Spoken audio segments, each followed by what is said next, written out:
Hello' everyone, good morning. আজি পুৱা শুই উঠোঁতে অকণমান দেৰিয়ে হ'ল দেই, আৰু সেইবাবে চাহ খোৱাটো অলপ পলম হৈ গৈছে।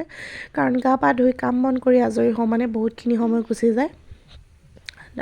সেইটো কাৰণে মানে ল'ৰাও চাব লাগে, মাজে সময়ে কাম বন সোপাও নকৰিলেও নহয়। এনেকুৱা নিচিনা ৰাতিপুৱা সময়ত মানে বাইদেউহঁতৰো চবৰে নিজৰ নিজৰ কাম থাকে ন, ল'ৰা চাবলৈ। সেইটো কাৰণে মই কাম নকৰাৰ আগতে ল'ৰা চাই লওঁ, বাইদেউ কাম কৰি আজৰি হয় তাৰপিছতহে মই বেটাহঁতক দি পেলাই আকৌ মই নিজৰ কামখিনি কৰোঁ। এনেকুৱা নিচিনা হয়, দুইজনীয়ে এনেকৈ মিলাই মেলি আৰু ল'ৰা ছোৱালীকেইটাক ডাঙৰ কৰি আছোঁ আৰু দেই, কিনো ক'ব।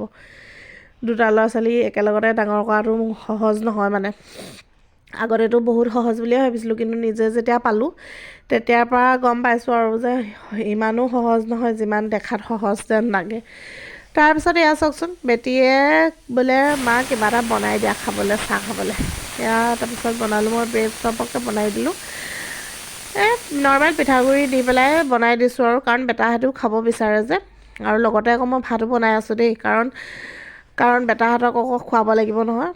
সিহঁতি মানে ৰাতিপুৱা সৰু সুৰাকৈ কিবা কিবি খাই লয়, তাৰপিছত মই ভাতটো মানে 10-11মান বজাত খুৱাই দিওঁ। তো সেইটো সিহঁতৰ কাৰণে মানে অকণমান সোনকালে ভাতটো বনাবলগীয়া হয়। আৰু সিহঁত তিনিটাৰ যদি পেটটো ভৰি থাকে আৰু মোৰনো কি আৰু, নে কি কয়। কাৰণ ল'ৰা ছোৱালী সুখতে মাক সুখী, হয়নে নহয়। তাৰপিছত এয়া চাওক, সিহঁতকেইটা পেটটো ভৰি থাকিলে ধুনীয়াকৈ খেলি থাকে তাৰমানে, সেইটো কাৰণে। তাৰপিছত এয়া চাওক, মোৰ বনাই মেলি ৰেডি হৈ গ'ল। এয়া চাহ বাকি ল'লোঁ বেটীয়ে মোৰ বাবে। বেটীয়ে কিন্তু আকৌ চচ খাই আকৌ দেই। সেইকাৰণে বাই বাই, আজিলৈ ইমানেই, বাই।